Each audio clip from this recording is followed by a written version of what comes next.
بسم الله الرحمن الرحيم. الحمد لله رب العالمين، وصلى الله وسلم وبارك على سيدنا ونبينا محمد المبعوث رحمة للعالمين وعلى آله وصحبه وسلم تسليما. Alhamdulillah. We're completing the chapter on Shuf'a today, and on the preemptive right. So now, and so he says, وَمَنْ بَاعَ بِشَرْطِ الْخِيَارِ فَلَا شُفْعَةَ لِلشَّفِيعِ. Right? So whoever sells something and the seller, the ba'i', has the shart al-khiyar. Right? So they have the option of cancellation. I want to sell you this. I sell you this, but with the option to cancel for some reason, because it seems like a good price, but maybe I'll get a better offer. Maybe my wife won't agree. Whatever. So there, the shafi', man lahu haqqu shuf'a, does not have the shuf'a yet. Why?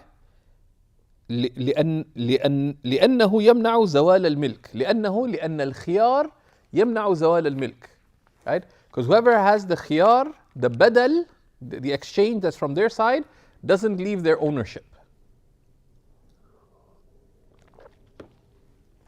As طلاب العلم, we should be لأن الخيار يمنع زوال الملك. Right? لأنه أي الخيار يمنع زوال الملك ممن right? ممن له الخيار, from the one who has the khiyar. فإن أسقط الخيار وجبت الشفعة. So the one so if the seller then drops their khiyar, the shuf'a becomes binding. ومن اشترى بشرط الخيار وجبت الشفعة. And whoever buys with the option of cancellation, the right of وجبت الشفعة, the right of shuf'a is affirmed. Why? لأنه لا يمنع لأن خيار المشتري لا يمنع زوال الملك عن البائع. Because if the buyer has the option of cancellation only, then that does not prevent the property leaving the possession of the ba'i', the seller. It left their property, does not enter in the property of the one who has the khiyar. And there are principles and khilaf between the Imam and the Sahibain regarding that. Okay. وَمَنِ ابْتَاعَ دَارًا شِرَاءً فَاسِدًا فَلَا شُفْعَةَ فِيهَا. Okay, whoever buys a property with a corrupt transaction, there is no shuf'a in it. فَإِنْ سَقْ Right? Right? Both before the qabd, because البيع الفاسد يلزم بماذا؟ يثبت به. So يفيد الملك بالقبض. البيع الفاسد, there's أحكام of the بيع الفاسد. One of them is that the بيع الفاسد, when does? So firstly, the بيع الفاسد, what is wajib? Yeah. يجب عليهما الفسخ أو التراضي على التصحيح. They both have the wujub and the haqq of fasakh. The fasakh does not require agreement. Right? And that's their obligation and their right. They can correct it بالتراضي. Right? And one could diagram that. It keeps it clear in one's mind. Okay. And البيع الفاسد لا يفيد الملك إلا بالقبض. the corrupt sale does not entail transfer of ownership until there's qabd, with the other thing remaining true, right? That they still both have the responsibility of fasakh, of cancelling it, or of correcting it through mutual agreement. Cancelling it unilaterally or correcting it. Okay. So these principles apply likewise to the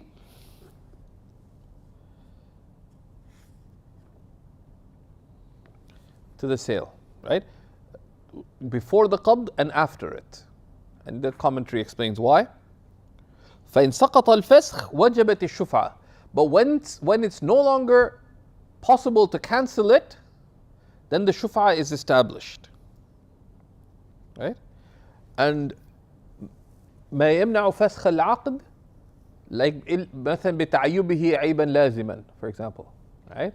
And other ways. أو بتصحيحه, they've corrected it now, right? The jihat al-fasad was they hadn't set the price. They agreed on the price, or they agreed on it, or it was paid and the other party agreed. They agreed it explicitly or by implication. Okay.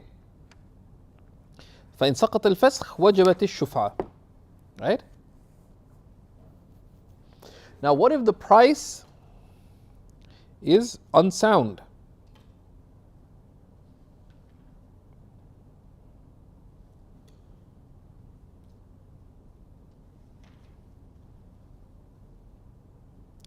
What if the price is unsound?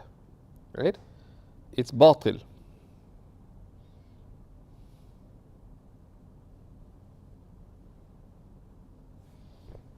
Right? So he tells us, وَإِذَا اشْتَرَى ذِمِّيٌّ دَارًا بِخَمْرٍ أَوْ خِنْزِيرٍ وَشَفِيعُهَا ذِمِّيٌّ أَخَذَهَا بِمِثْلِ الْخَمْرِ وَقِيمَةِ الْخِنْزِيرِ. Right? If a dhimmi, the dhimmi is a non-Muslim in a Muslim land, right, buys a dar from another dhimmi, right? And this is an important proviso. بِخَمْرٍ أَوْ خِنْزِيرٍ, with the price being wine or pork. That's a lot of wine or pork. And the guy who has the preemptive right is another non-Muslim. They take it with the named price. Why? لأن الخمر والخنزير مال. Right? الخمر والخنزير. What's the problem of khamr and khinzir for us?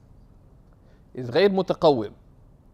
So it'll be batil between the Muslimin, or between a non-Muslim and a Muslim, right? With the tafsil that we'll see. So this tasmiyah would be batila, right?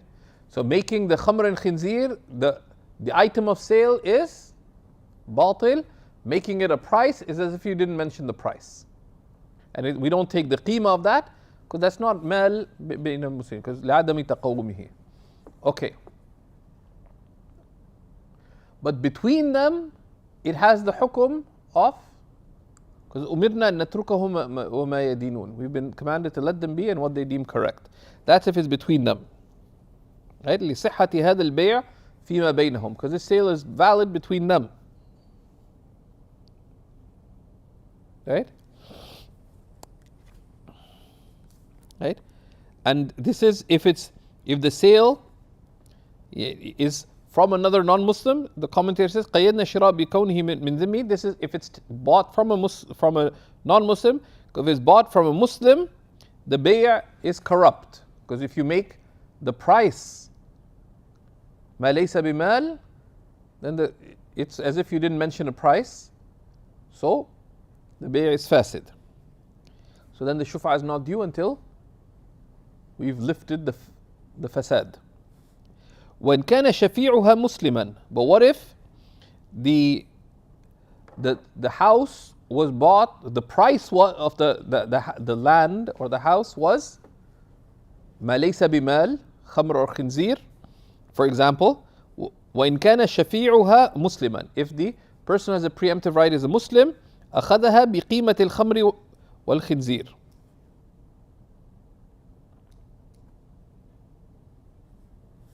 Right? So what is the Surah al-Mas'ala here?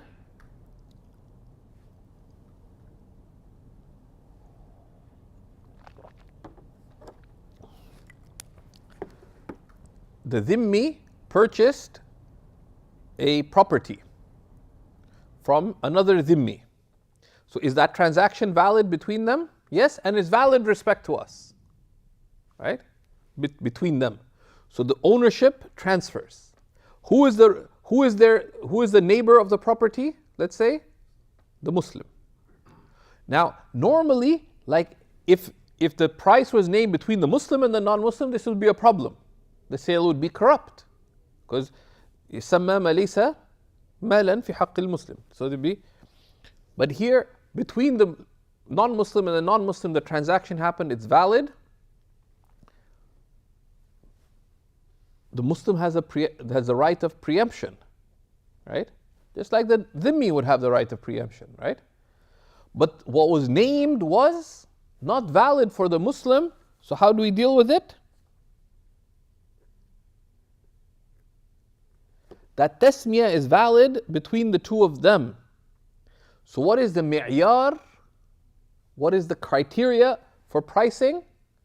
It's the qima, the market value. What is the market value of the khamr and the khinzir? Now, how would a Muslim know the market value of the khamr or khinzir?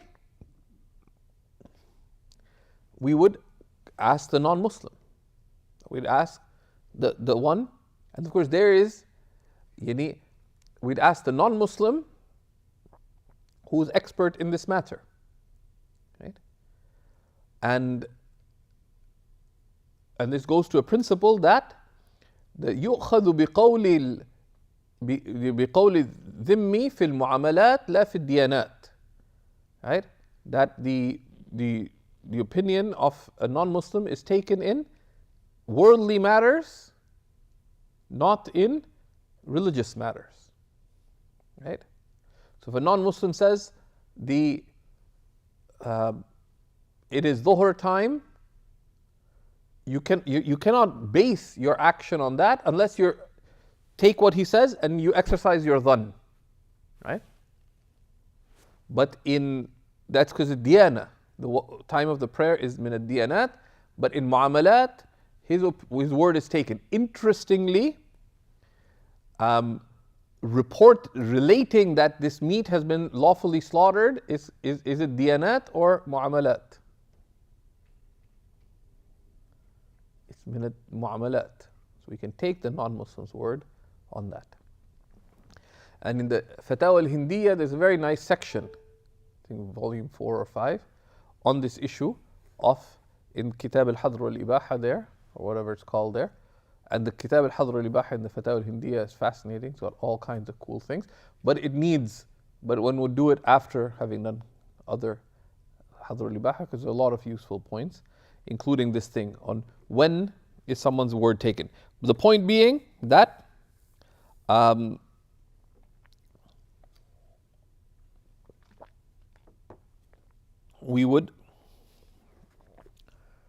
the Surah al-Mas'ala needs to be clear. Okay. وَلَا شُفْعَةَ فِي الْهِبَةِ. There is no right of preemption in a gift. Now that, of course, would lead to an obvious hila. So what do we do? I'll gift you the property, you just gift me $500,000. Why? Because we don't want the Hamza to have the preemptive right. Right? So they say, فَلَا شُفْعَ فِي الْهِبَةِ, because there's no price. Right? It is called mu'awada. Right? There's two types of uqud. Uqud al-mu'awada, where there's an item of value from both sides, and there's uqud tabarru', right? Where there's only a giving from one side. So the hiba, i'ara, qard, these are,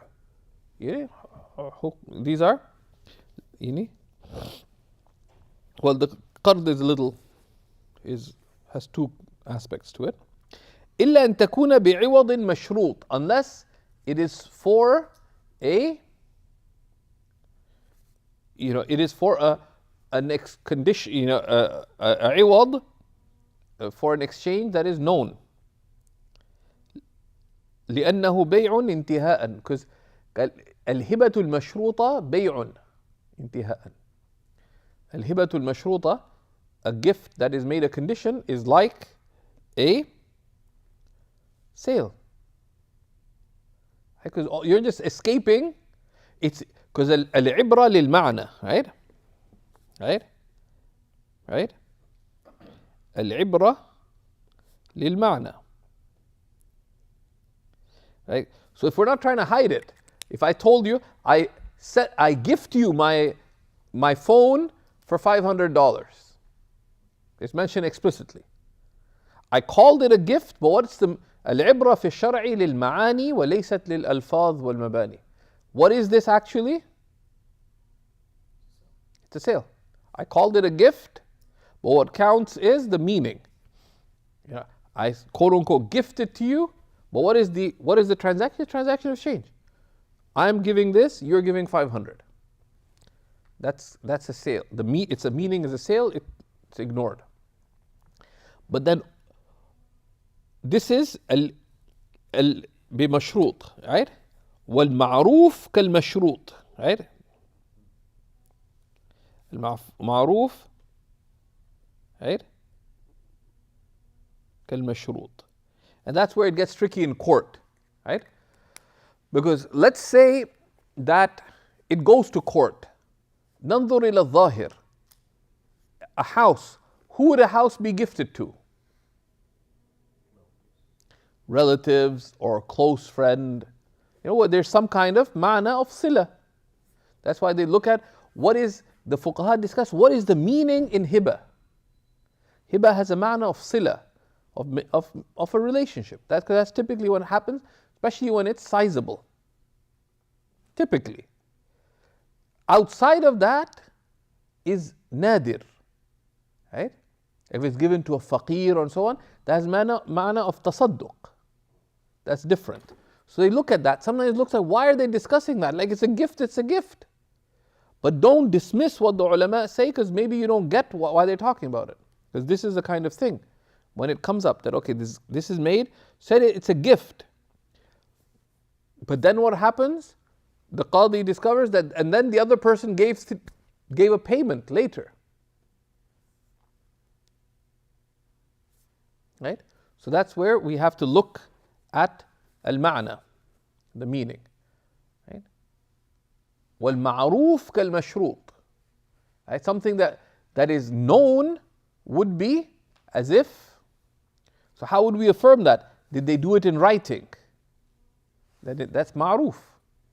Right? Or people knew. Everybody knows that, we know. Yeah, he said he's giving a gift, but we know that he'd agreed to give this much. That's mashroot. Wasn't mashroot in the aqd. And that has nuances, and you can see it when the fuqaha talked about this, right? But the principle applies elsewhere. But there's also an aspect, this idea of al-ma'ruf kal-mashroot, in a gift. It's not really a gift if you expect something from it. Because a gift, you have reward for it, right?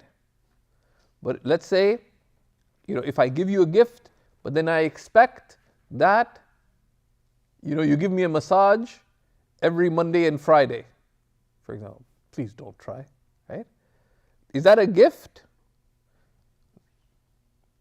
Now, legally, yes, but there's it diminishes reward, right? Because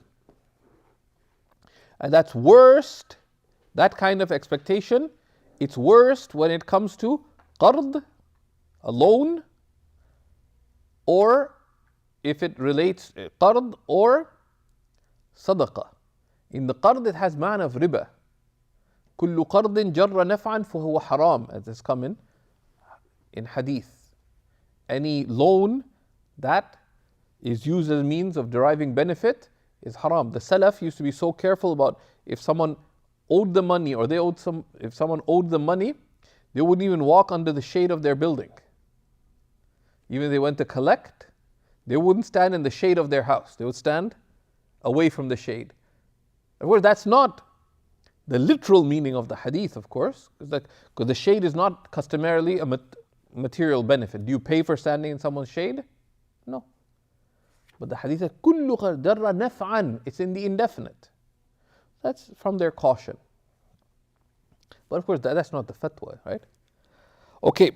وإذا اختلف الشفيع والمشتري في الثمن فالقول قول المشتري. If the one claiming the right of preemption and the buyer differ on the price of the sale, then the qawl is qawl al-mushtari. Then the buyer's the opinion is taken, right, as a default. This is يعني عند عدم البينة. This is when there's no proof, right? فإن أقاما البينة فالبينة بينة الشفيع.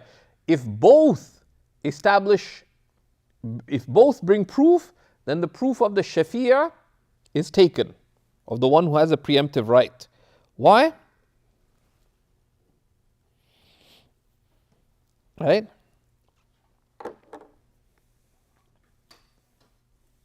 This is the position of Abu Hanifa and Imam Muhammad. Right? And this goes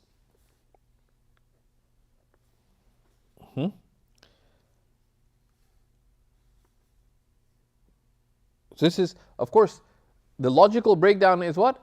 There is either no one has bayyina, no one has decisive proof, like two witnesses or verifiable invoice, etc. Neither party has proof, then we take whose qawl is it? Wal qawlu lil munkir, the one who's denying. So who is denying the right? What is the argument about? The preemptive right. So who's denying? The mushtari. So whose opinion is taken? Al qawlu lil munkir. Right? He's denying, because the sale is for him. The claim is being made but without proof. Al bayyinatu ala al mudda'i wal yaminu ala man ankar. So what is the mushtari doing? The mushtari, the buyer, is munkir. Yunkiru haqqa shuf'a. Right? He is denying the preemptive right. So his opinion is taken about the price. Right? If that's one case. The other, if only one has decisive proof, then whose opinion is taken? The one with the proof. So that's affirmed in the text. How? By indication. And it's called dilalatun nas. That ruling is there, but quietly. So how many rulings are mentioned in this case? 4. 2 are mentioned explicitly. If nobody has proof, or if both have proof. There's 2 middle cases. If the seller has proof, if the buyer has proof, or if the shafi', the one with the preemptive right, has proof only, then their opinion is taken. So 4 rulings are mentioned.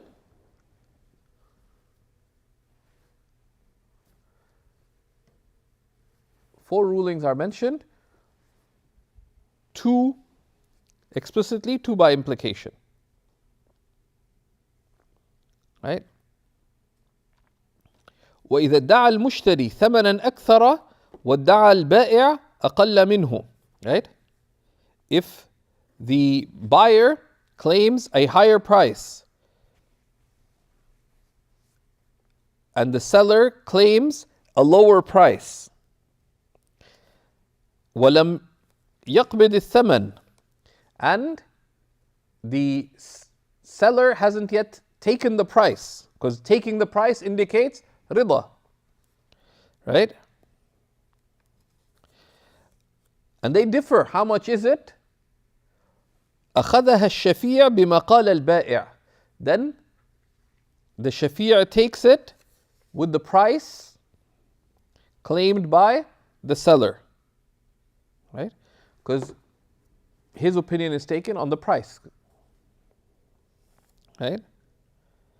وكان ذلك حطا على المشتري, and that price is considered a diminishment of the price would that the first buyer had to, the buyer, the mushtari, the original buyer had to take, right? And that's the one, and that's the price due for the shafi'a, right? وإن كان قبض ثمن أخذها بما قال المشتري. And if the price had already been taken, then the one of the preemptive right takes it according to what the mushtari said. ولم يلتفت إلى قول البائع. And then we ignored what the seller is saying. وإذا حط البائع. But now,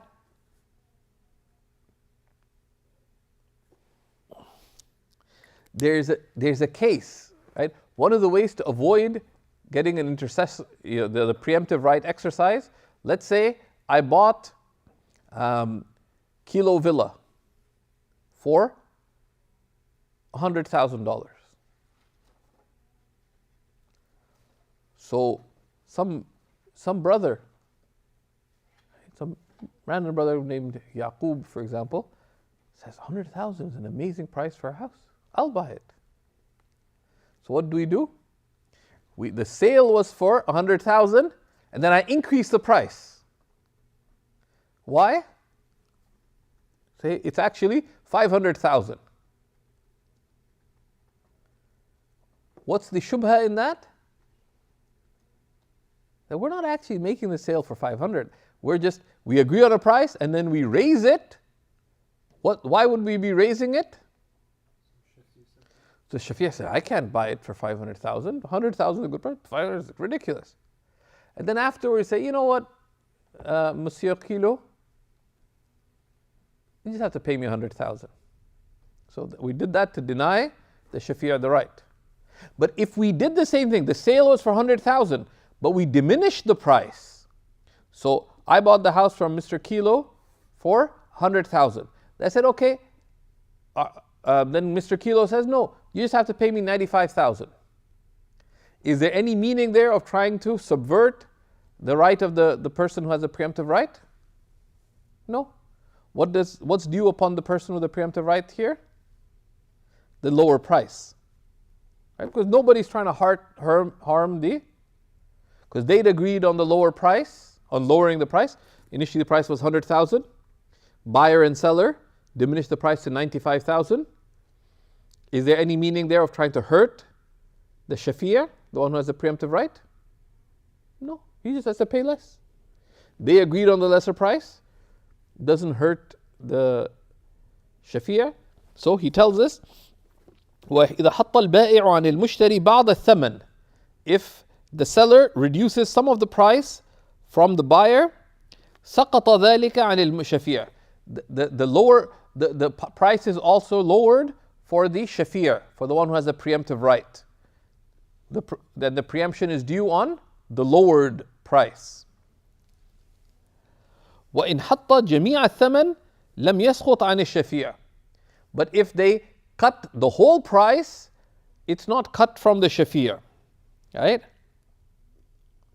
Because annulling the price doesn't go back to the original contract, because then it's no longer aqd bay'a. Because aqd bay'a is the sales contract is ma'awdatu malin bimal, right? It's something of value in exchange for something of value. Here say, I'll sell you this house for 100,000. You don't have to pay any of it. Is that a sale now? No, it becomes what? Hiba. There's no. Now, of course, if it goes to court, the qadi would test that premise, because it had a khilaful dhahir, especially among strangers, and this kind of trick is used. They make a contract, say, oh, you don't have to pay me, and then the person then just transfers it, right? This is why chapters on shuf'a are long, because there's all these funny tricks that arise, right? وإذا زاد المشتري البائع في الثمن لم تلزم الزيادة الشفيع.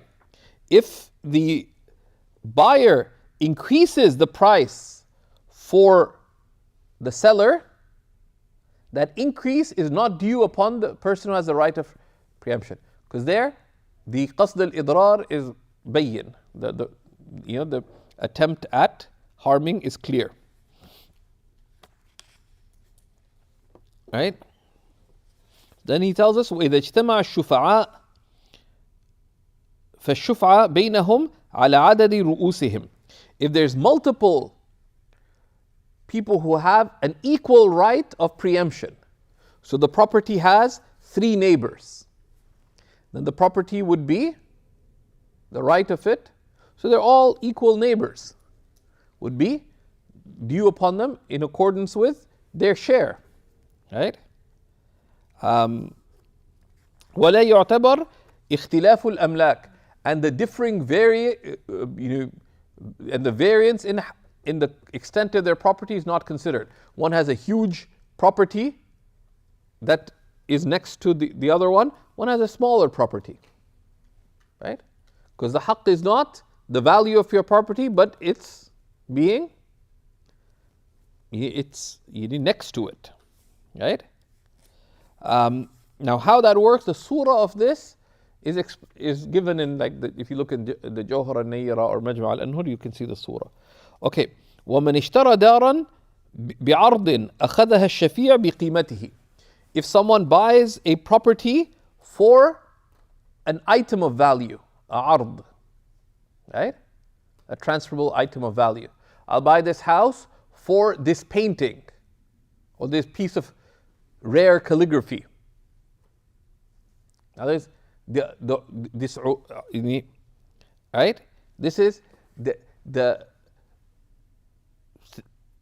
amwal are of 2 types. There's mithli and qimi. Mithli are things that have similars, right? So if I bought your kufi, and it's a hand knitted kufi, right?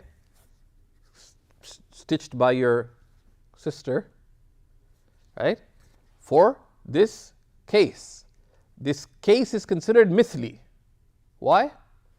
There's other units that are similar and that are like for like price. This is a mithli. It's a simple. You can look at qimi and mithli. The Majalla has definition.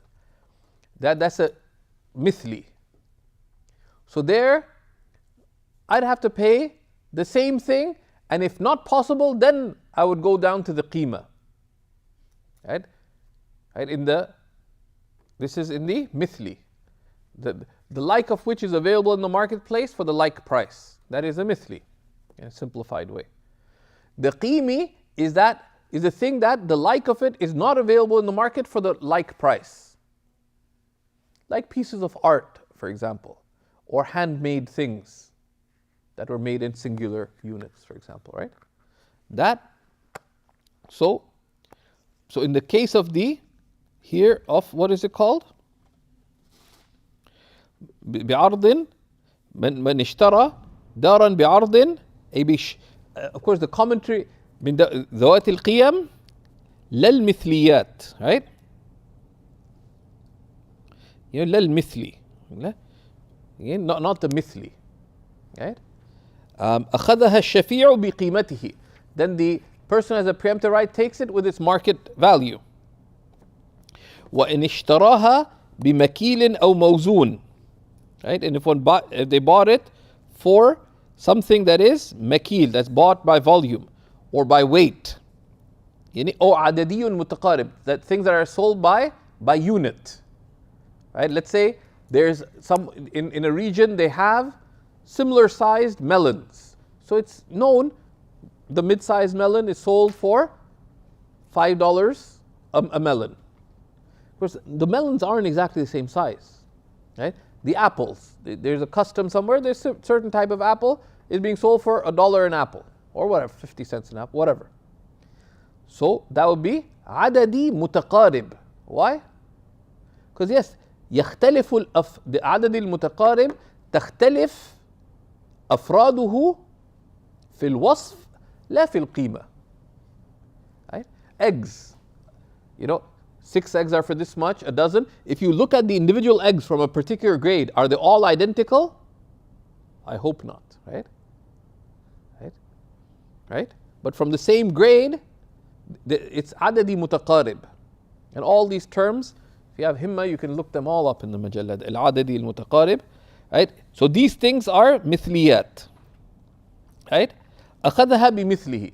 Then so if one buys buys the property in exchange for something by weight or volume, by volume or weight, or by units, right? Or something that's sold by unit, which is the al-adadi al-mutaqarib, so things that are of similar quality but that have the same unit value, like the example of eggs or watermelon or other things that's sold by number, even though individuals have differences in quality, but they're sold for the same price. Then one pays the like of that value, if possible. If not possible, then one goes to the qima, right? لأنها من ذوات الأمثال. This is mithli, right? The things that are similar in quality, but that have the same unit price.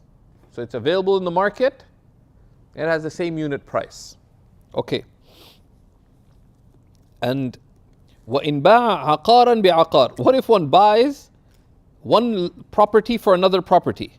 أَخَذَ الشَّفِيعُ كُلَّ وَاحِدٍ مِّنْهُمَا. That the person who has the right of intercession takes both of them. بِقِيمَةِ الْآخَرِ. For the value of the other. So there will be conceptually two intercessors possible, two people with preemptive rights possible, right?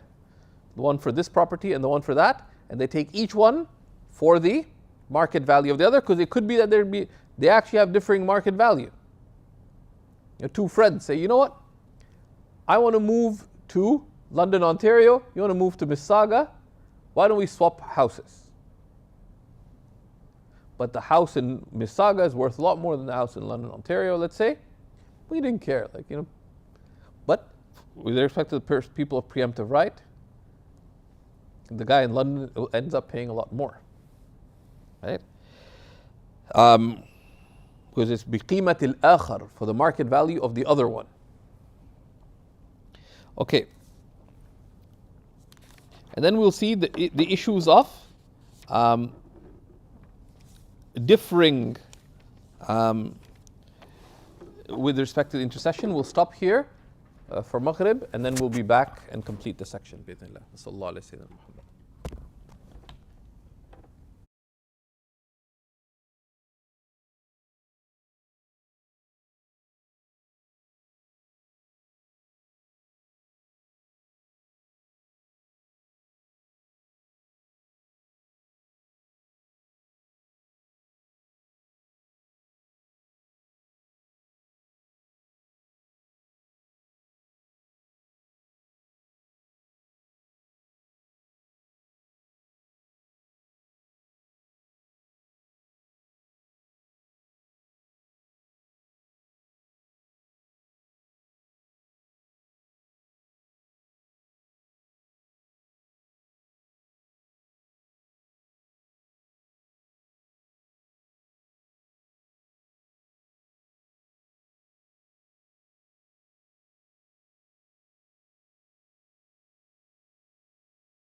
Bismillahir Rahmanir Rahim.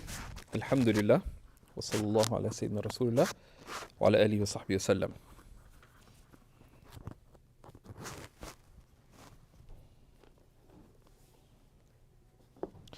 So now, what if there's misrepresentation of how much the house was sold for? Right? So what's the example? There's a party A sold this property to party B, right? And the Shafir, the one who has the preemptive right, heard that it's for $500,000. They say, I don't want it for $500,000.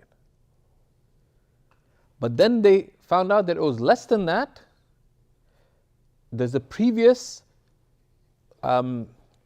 waiving of the preemptive right,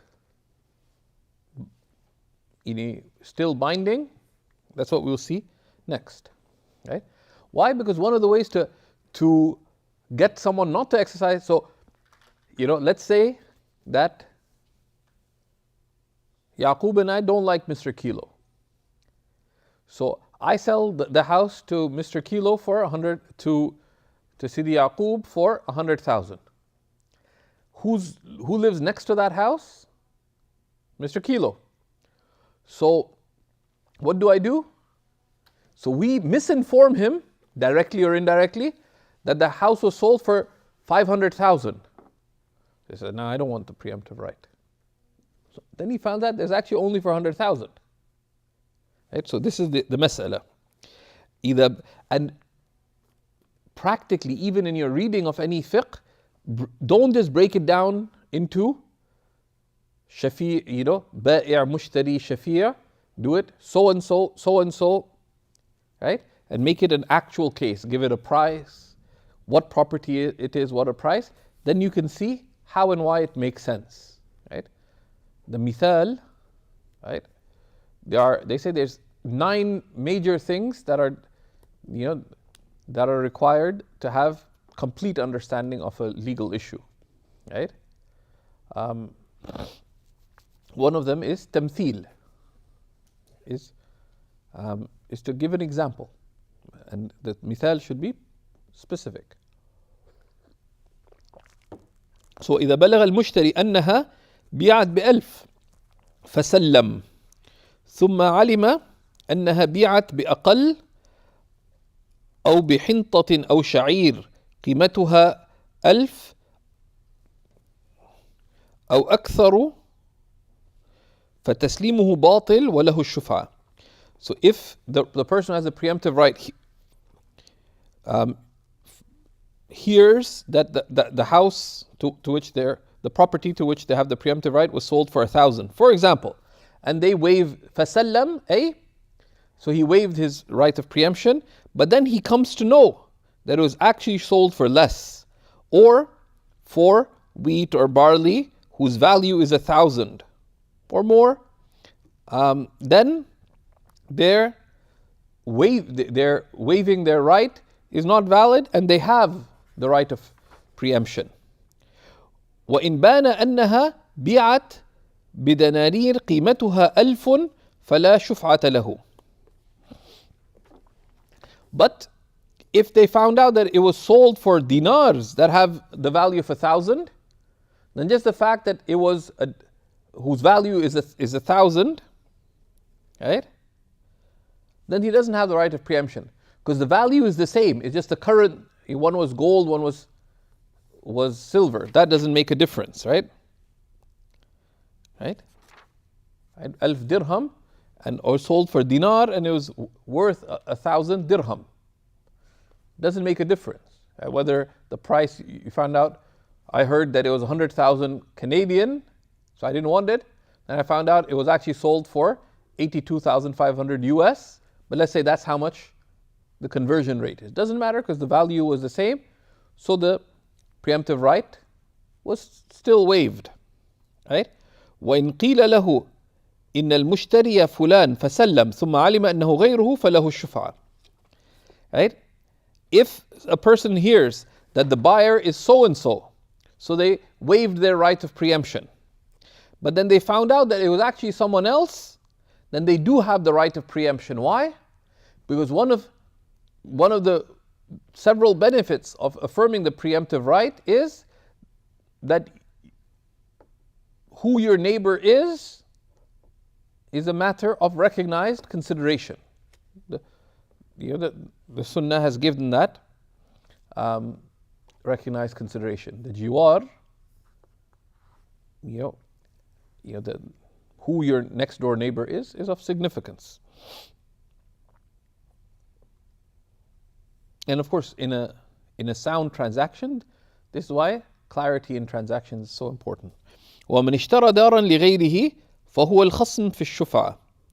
Whoever buys a property for another, then they are the adversary when it comes to the preemptive right. Because, so, وَمَنْ بَاعَ دَارًا لِغَيْرِهِ, this is, so they're a wakil, so they're an agent. Right? So let's say there's some brother named Amr, and they are presently overseas studying, but they want to buy a property. So Zayn buys the property on behalf of Amr. Right? Who owns the property? Amr. But it was bought by Zayn. Zayn is the wakil, the agent. Right? But who is the transacting party initially? Is the agent. Right? And we'll look at, have we covered the rules of agency? No, they'll be coming up. But the agency initially, the transacting party is the agent, and then it is ascribed ultimately to who their agent on behalf of, right? Otherwise it would lead to harm. Why?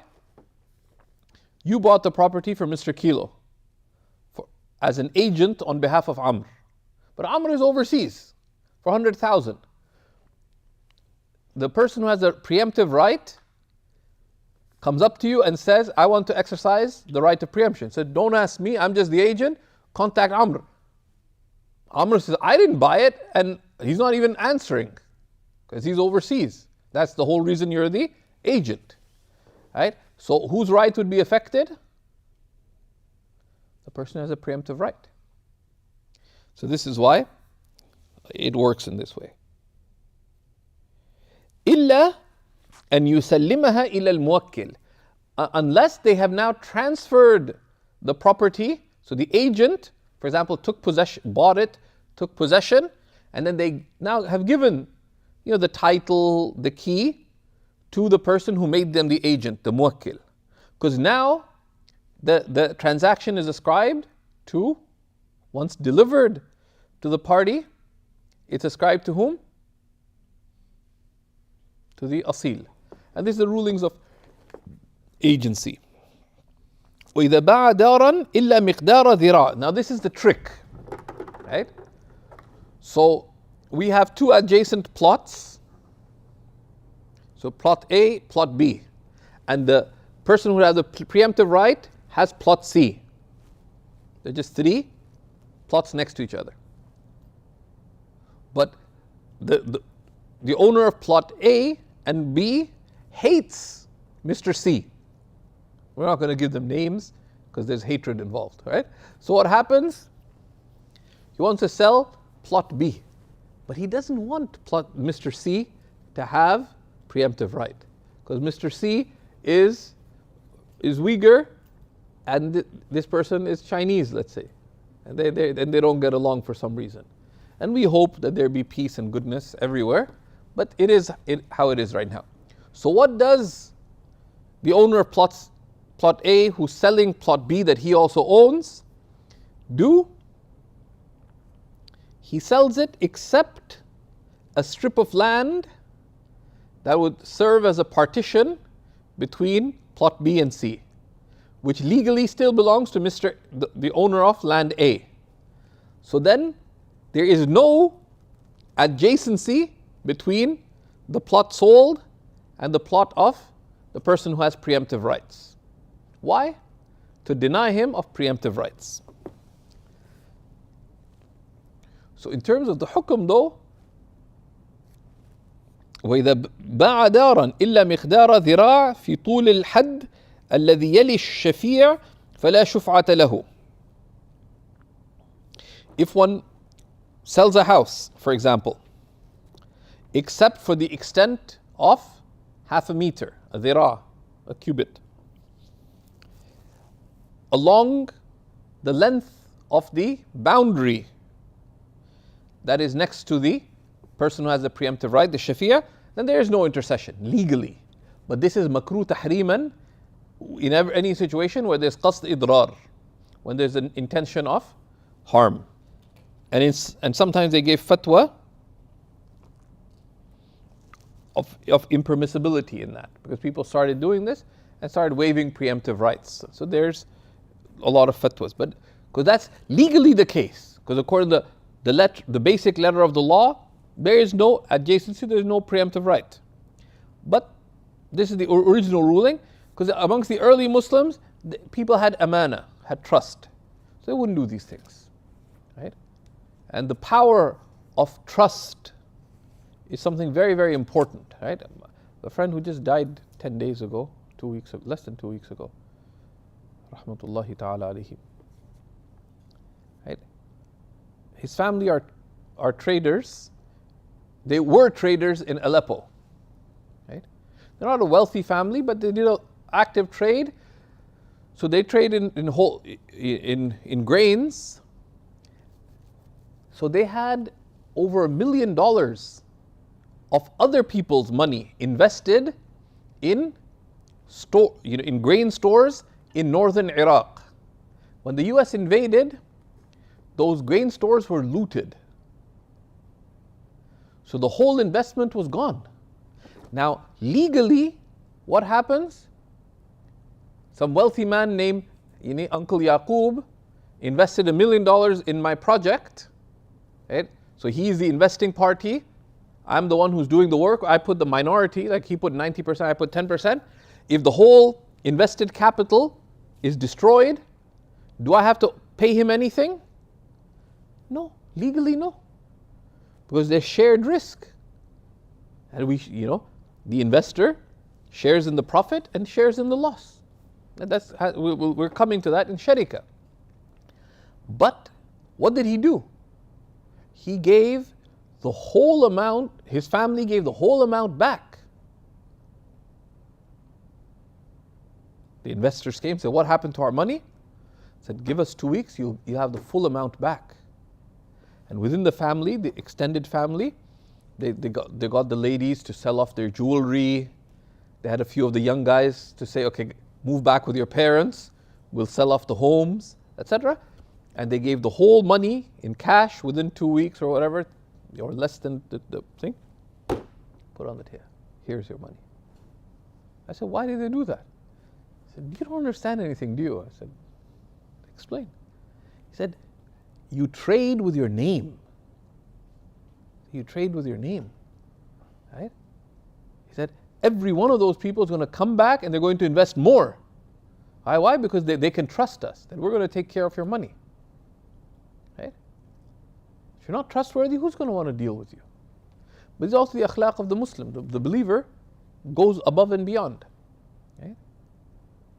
Because it's not just doing the minimum, but having concern for the good of others. And the ird, right? The honor, right?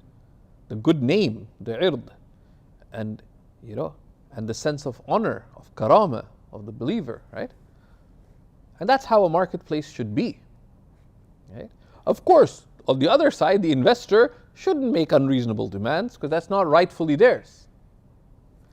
But you don't deal with people according to how they should act, but according to how you should act.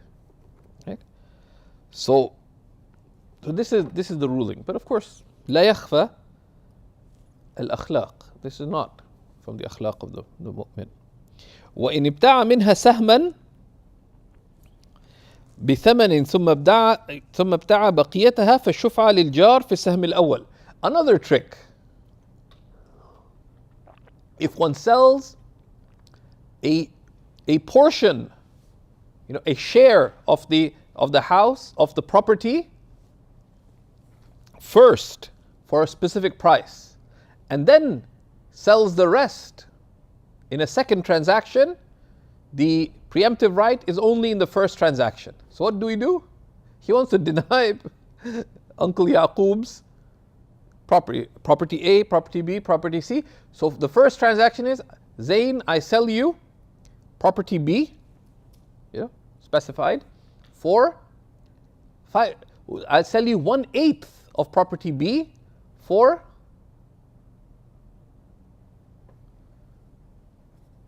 125,000. You accept? Yes. Yes, what? Yes, I accept. You accepted it, right? So now, he doesn't want 1/8 of the property. But by selling 1/8 of the property, what happens? You can't have the whole thing. Because now, if I sell it a second time, who has more right over property B?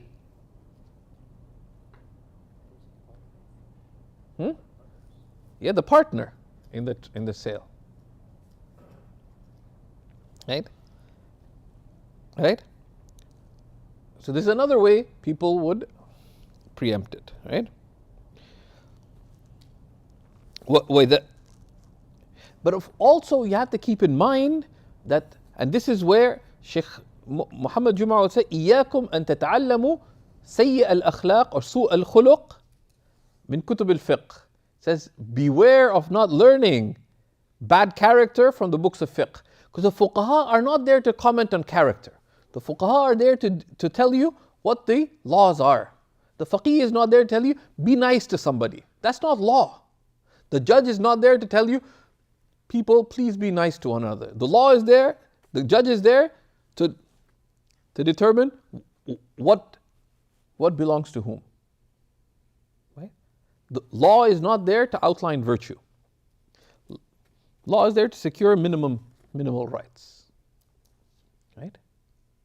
But conduct should be based on al-ma'roof or al-ihsan. Right? Conduct should be based, because there's the haqq, there's al-ma'roof, and there's the ihsan. There's the what's legally, rightfully yours, then there's the good. There's gradations of good, and there's excellence. The believer should be bain al-ma'roof wal-ihsan. Between the good, which is known to be good. Right? So, these are all, right? وَابْتَعَهَا بِثَمَنٍ ثُمَّ دَفَعَ لَهُ ثَوْبًا عَنْهُ فَالشُّفْعَةُ بِالثَّمَنِ دُونَ الثَّوْبِ. Right? If someone sells a property for an agreed upon price, right? Let's say twice the market price. And then the buyer pays by a garment, i.e. by something less than the agreed upon price, then what is due is the agreed upon price, not the garment. Right? So this is another hila. Right?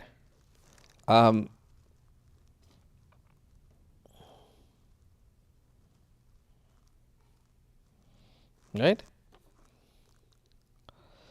And then there's ikhtilaf. What is the ruling of hila, of a legal trick to ward off the right of preemption? Broadly, this is one of the issues where Abu Yusuf and Imam Muhammad al-Hasan differed deeply. Abu Yusuf's broad perspective was, it's your right, you can do whatever you want with it. للمالك أن يتصرف في ملكه كما يشاء. The owner can do with their property whatsoever they wish. Right? And this is in itself. Now, some of the fuqaha have made the tawjih that this is in itself. Now, is it ethical or unethical? Right? This is in itself. It's not disliked.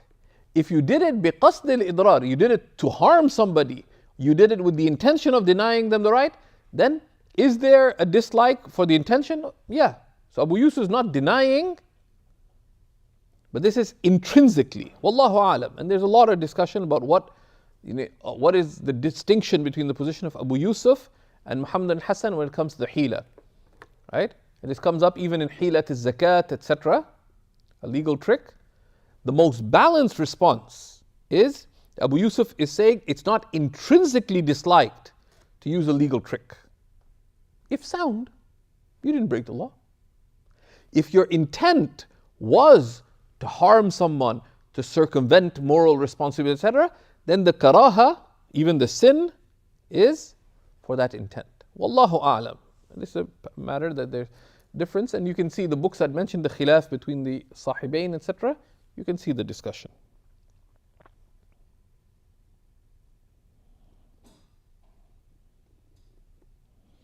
Right? So it says, وَلَا تُكْرَهُ الْحِيلَةِ فِي إِسْقَاطِ الشُّفْعَةِ عِنْدَ أَبِي يُوسُف. Legal tricks to avoid the preemptive right of a third party are not disliked according to Abu Yusuf. This is in terms of intrinsically. Right?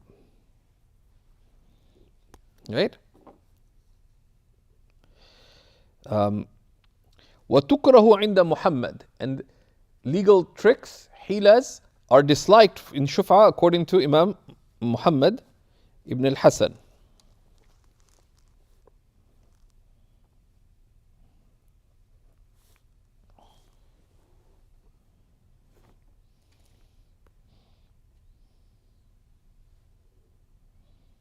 Right?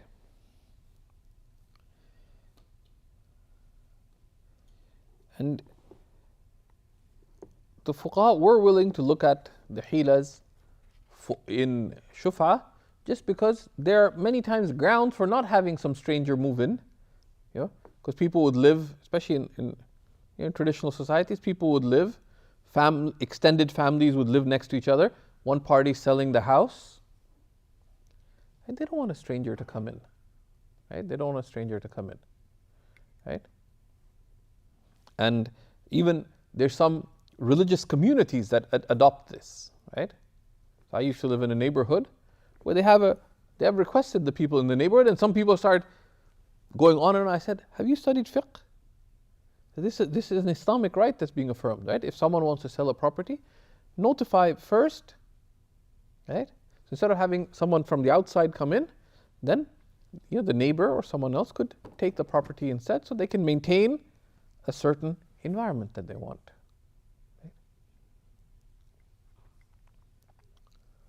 So,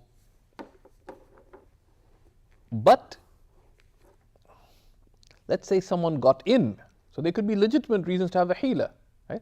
Someone squeezed into a neighborhood. Now they want to buy up,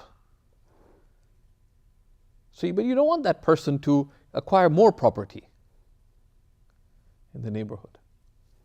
So this issue is a very sensitive issue. It has few practical applications in our times, but there are reasons why they entertain both sides of the possibility. Right? And that's why it's good to think of practical scenarios. Okay. وإذا بنى المشتري أو غرس ثم قضي للشفيع بالشفعة فهو بالخيار إن شاء أخذها بالثمن وقيمة البناء أو الغرس مقلوعا وإن شاء كلف المشتري قلعه. So what happened? A sale took place. Property A, property B, property C. Property B was sold from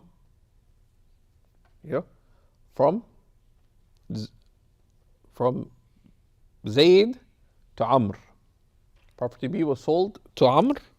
Then what happened? But Yaqub has the right of preemption. He owns property C. But the buyer, what did he do? If the buyer of the property builds upon it, he bought it, immediately he brought the construction company, they dug a hole, started building, or they planted trees. But then property B is judged, that the owner of property C, his exercising of the preemptive right was valid. So the Qadi judges that no, property B belongs to Mr. C, Uncle Yaqub. So what happens? So so the قضي أي قضى القاضي بالشفعة. فهو, so here the person who has the preemptive right has the right to choose. If he wishes, he can take it for the sale price, قيمة أي قيمة البيع, بالثمن أي ثمن البيع, right? ثمن البيع, وقيمة البناء, and the market value of the construction that took place or the building that was put on it, or the what was planted there, but their value not as is, but their value off the ground, because that was not a permitted building or a permitted planting. Because the buyer needs to know that if you buy something, right, you have to let the preemptive right expire first before you start building upon it. Because the person who has a preemptive right has a first right over it, right? But they don't want to pay extra. So what am I going to do with a whole bunch of peach tree saplings, right? Or if he wishes, he can demand that the buyer remove what was built or what was planted. I just want, my preemptive right is over the property. I don't want to have anything to do with this building. I don't want to pay for its value, even just the materials or the sapling. Okay. وإذا أخذها الشفيع فبنى أو غرس ثم استحقت رجع بالثمن ولا يرجع بقيمة البناء والغرس. Okay. الاستحقاق هو ظهور حق ثالث. Okay. الاستحقاق is ظهور حق ثالث. Right? So what happened? If the person who has a preemptive right takes the property A, B, and C, property B was sold, so the one who owns property C exercised the preemptive right over property B. Okay, so I exercised my preemptive right. So what does he do?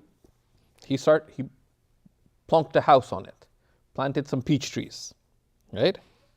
So he built upon it or planted upon it.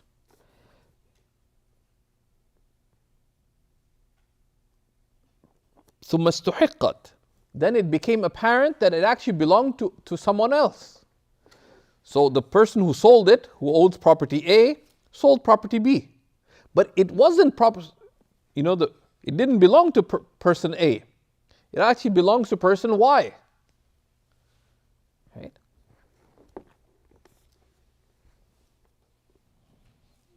But the shafi'a, the one who exercised the preemptive right, had paid for it.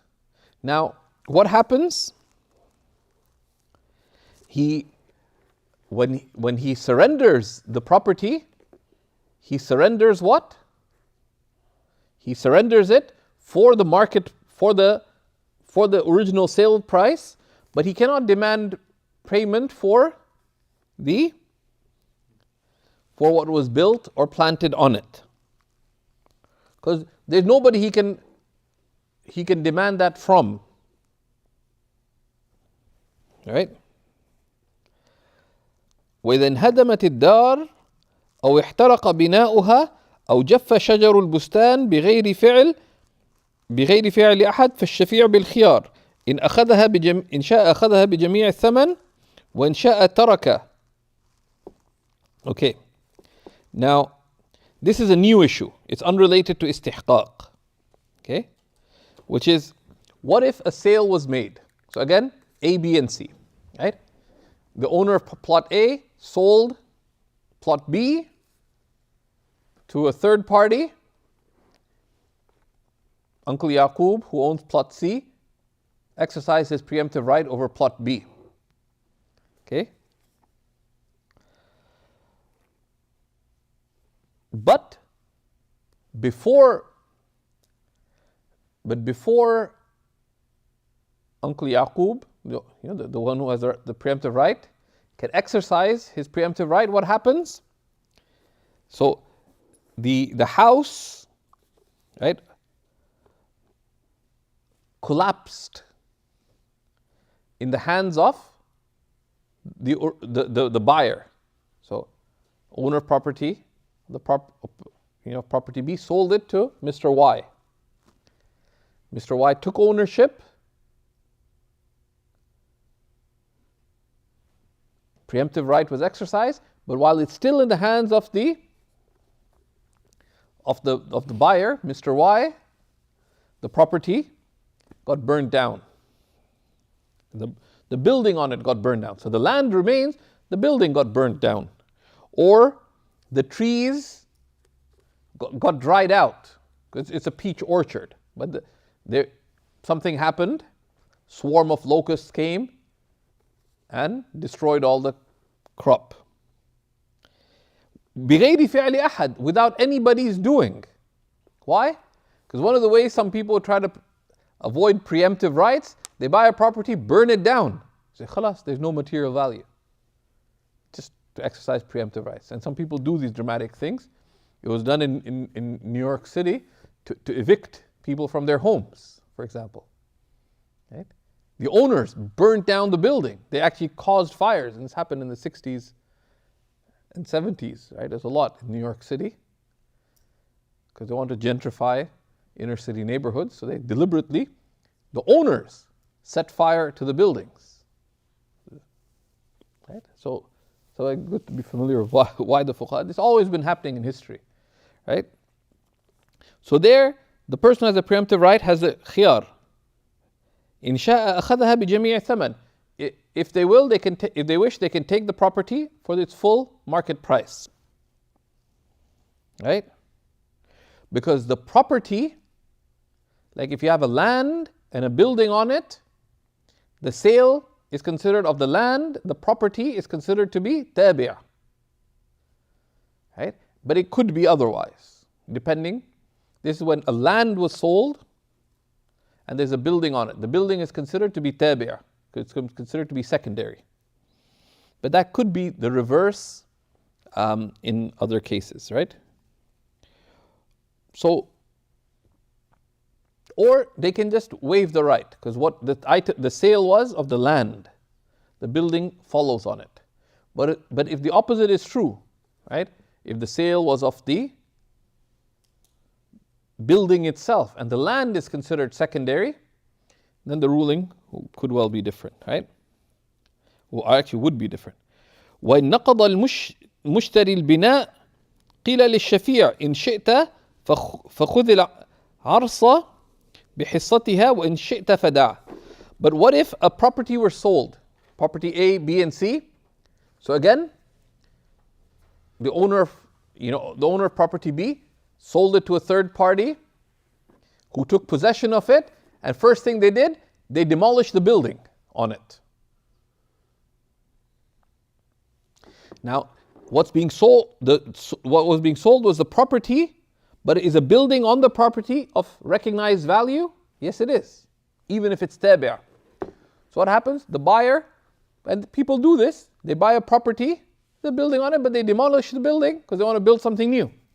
So they did it immediately. Because why? Because businessmen work fast, right? Because time is money. Uncle Yaqub, though, now in his 70s, he works slowly. So Uncle Yaqub comes and says, I want to exercise my preemptive right. I said, okay, uncle. Time he exercises it without delay. But at his space, the building is demolished. So what is said? Does he have a right of preemption? Yes. But the fact that the building was demolished, but this was an active act. The previous case is what? It got burnt down, not by the buyer. Right? There's a natural fire, etc. It would have to be settled in court, a natural disaster, or some other party. Here, the buyer demolished the building or chopped the trees. In that case, it is said to the person who has a preemptive right, if you wish, you can take the land itself for its market value of the price of his share of the price. So he gets value, the valuation. The property was $2.5 million. The house itself is worth, the actual constructed house is worth 500,000. So you can take it for 2 million, right? Or you can waive your preemptive right. But it's not their right to exercise the preemptive right that I demand to take the demolished house. That's not within their right. Because now it's no longer, the demolished house is no longer part of the property legally. ومن ابتاع أرضا على أن نخلها عفوا ومن ابتاع أرضا وعلى نخلها ثمر أخذها الشفيع بثمرها. If someone purchases a property and upon it its trees are fruits, and then the person who has the preemptive right exercises their preemptive rights, then the person who has the preemptive rights has rights both of the trees and the fruit that is on them. So the buyer can say, well, before I lose the property, let me take the fruits. Because at least I got something from this whole endeavor. Right? Because when the preemptive right is exercised, as if the original sale didn't happen, right? So the property transfers initially, so this person A and the third party who got it, but that sale is considered to have, that preemptive right is exercised, the property transfer from A to the third party is gone. It's considered to have transferred rather to the person who had the preemptive right. So everything that the seller had on that they sold now rightfully belongs to the person who had the preemptive right, including the fruits. Right? فإن أخذه المشتري سقط من الشفيع حصته. But if the buyer, the third party, took the fruit, right? Then the person who exercised the preemptive right, they can diminish that from the market value. And in the case of a fruit orchard, etc., that could be very significant. Okay. وإذا قضي للشفيع بالدار ولم يكن رآها فله خيار الرؤية. The option of cancellation upon inspection applies. If the person has a preemptive right, if they exercise their right of preemption and they're granted ownership, but they hadn't seen the property, then they have the right of cancellation upon inspection. But a good judge would say, okay, before we go into the legal process, can you please go and inspect the property? Do you wish to have this? So before having the whole court case to say it's yours and there's, I don't like it, then, it causes unnecessary work. So that's, like something like this, if a senior judge higher up in the legal system finds out that someone is judging in these kinds of cases, because they're just causing confusion amongst people, right? فله خيار الرؤية وإن وجد بها عيبا, and if there is a عيب, right, is a blemish in the property, فله أن يردها به, they can return it with the عيب. That's what a good sales contract would account for these things, right? وإن كان المشتري شرط البراءة من كل عيب, and this is even if the buyer, the original buyer, had agreed to taking it as is, meaning with all the faults. Because taking ownership of a property through shuf'a, through a preemptive right, is like buying it. So the rights that arise to a buyer, من باع ما لم يره فله الخيار إذا رآه, whoever buys something without having seen it has the right to cancel it upon inspection, as the Prophet ﷺ said, يعني مطلق البيع يقتضي السلامة من العيب. A sales transaction entails that the item of sale be free of defects, etc. These are established, and you can see.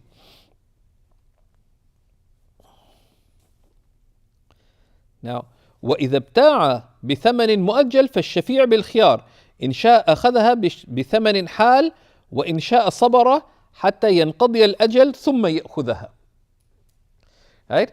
If the third party purchased the house for a deferred price, payable over 20 years, right? The one exercising the preemptive right has a choice. If they wish, they can either take the property for an immediate payment in full for the property, and they finance it from a third party, right? Or if they wish, they wait till all the payments are made by the third party, and then they would take ownership. Why? Because Uncle Zain sold the property next to his. Property A belongs to Uncle Zain, and property B belongs to Uncle Zain. Uncle Zain sold property B to Amr, but he knows Amr, and this is not financing through a financial institution. He agrees that Uncle Amr will pay him over 5 years. Because he knows Amr, he knows Amr's family. Where will he run away? This random guy called Hamza comes, who owns property C, says, I want to take it on installments. Would you agree to sell it to some random dude from the street over 5 years? No. So if you want to exercise the right of preemption, what do you have to do? You have to pay the full price now. If you wanted to pay in installments, get financing from somewhere, right? That's between you and whoever helps you get the money. It's not his headache, right? Because you may agree to one person to pay you in installments, but not others, because that's based on their degree of trust. Or you just wait till all the payments are made, and then you exercise the right of preemption.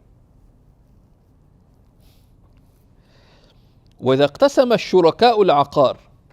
But now if multiple parties divide the property, right?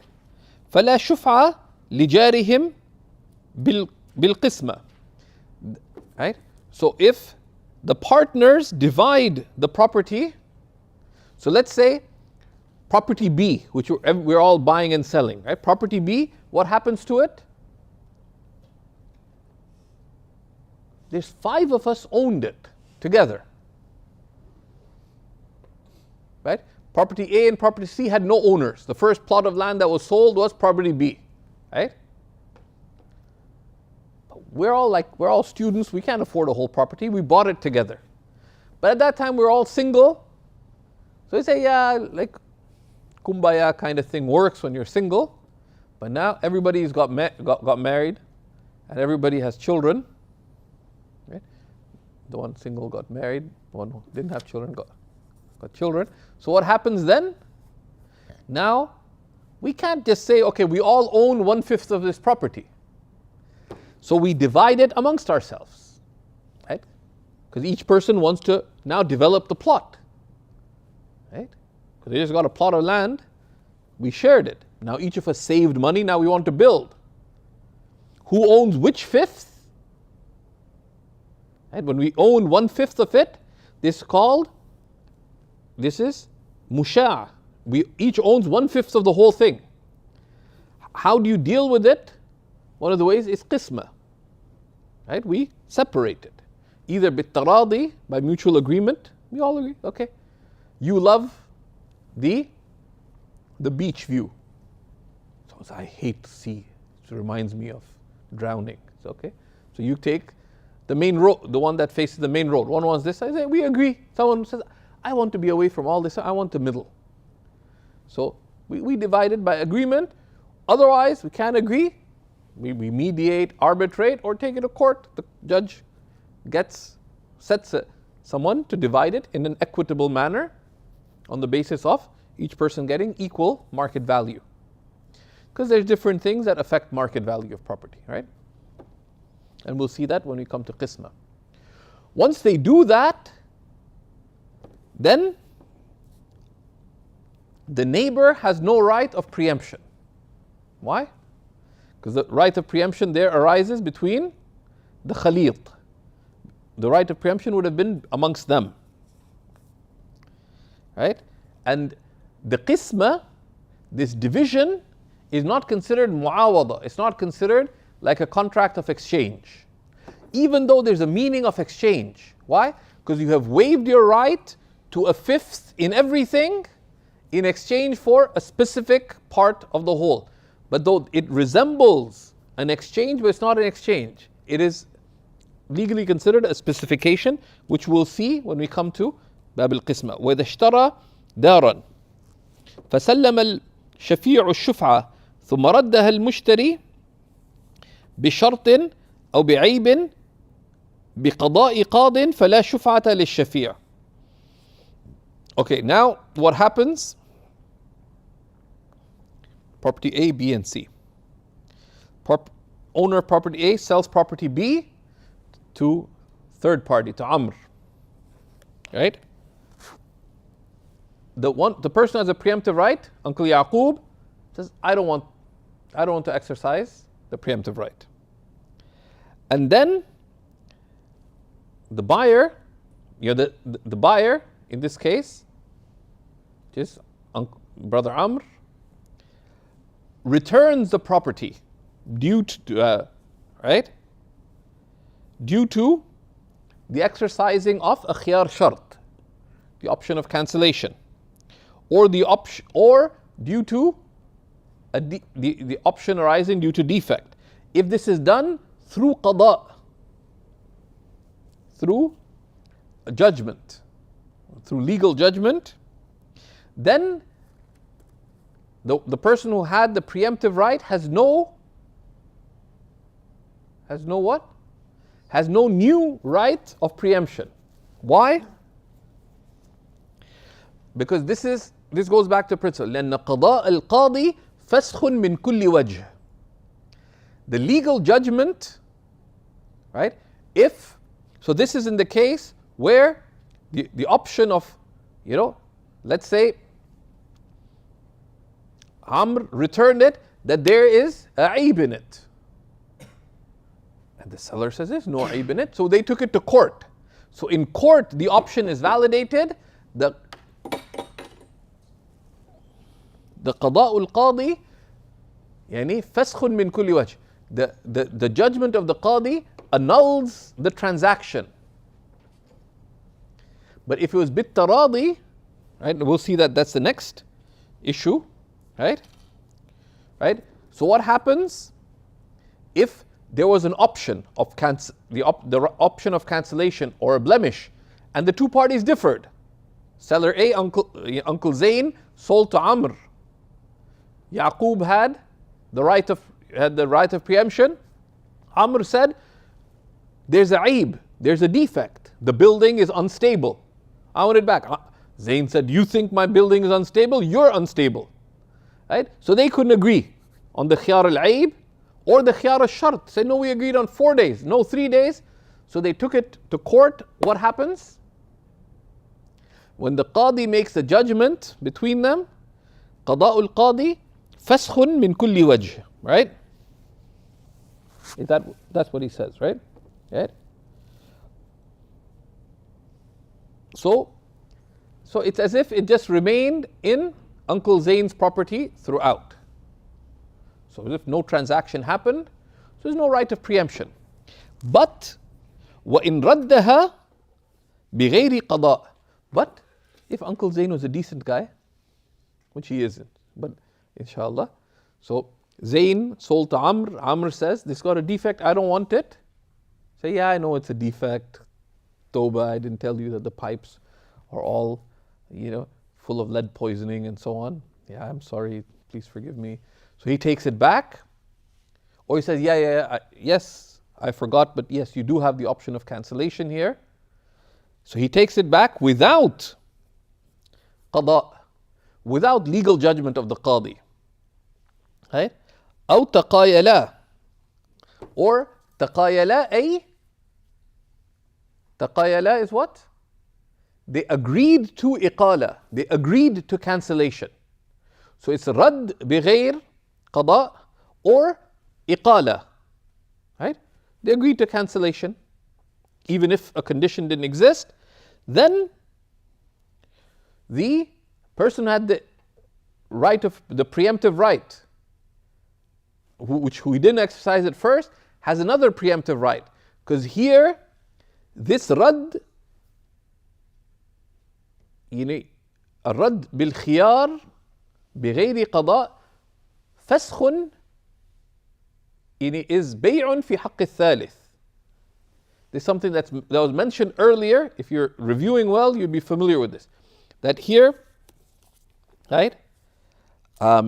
Because this is considered a cancellation of the contract, the exercising the option of cancellation, or iqala is considered a cancellation of the contract between the seller and the buyer. But they say it's a bay'un jadid fi haqqin thalith, right? Right, and this was mentioned in the chapter on khiyarat. It's also mentioned in the chapter on iqala, in the reasoning. And you can review it there. It doesn't seem clear why. It affects the right of cancellation. So here, what's the scenario? Zayd sold to Amr for an agreed upon price. Amr, but Yaqub did not exercise his preemptor. He said, "No, I don't want it." But then he sees that, wow, this is a nice property.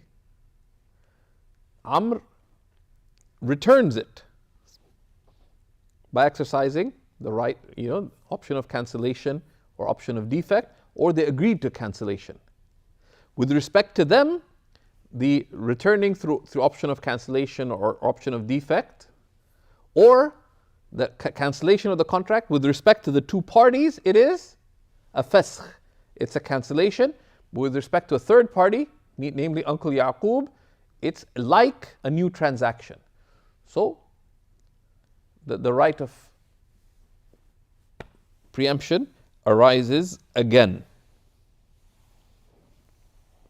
And this is explained out in the commentary, you can see it. And then we get to Kitab al-Sharika, the book on partnerships. If you want to see some of the fiqh on partnerships and a contemporary context for them, Islamic Finance and Introduction by Mufti Taqi Usmani has very nice chapters on that. We can share the PDF of it in our course page, and we'll look at it there, and we'll stop here. وصلى الله وسلم وبارك على سيدنا ونبينا محمد وعلى آله وصحبه وسلم. And here there are useful points from the Majalla. We'll be pointing to some of them, right? Right? Well, alhamdulillah. Just one thing to be aware, that some of the modern terminology on certain things in transactions is different from the classical terminology. So, for example, there's something in modern fiqh al-mu'amalat or Islamic finance called al-murabaha, and that's different from the murabaha. That's a classical murabaha, right? Etc. So it's good to be aware, right? And don't confuse the two. Okay, bismillah. So we'll stop there. Walhamdulillahi Rabbil Alameen.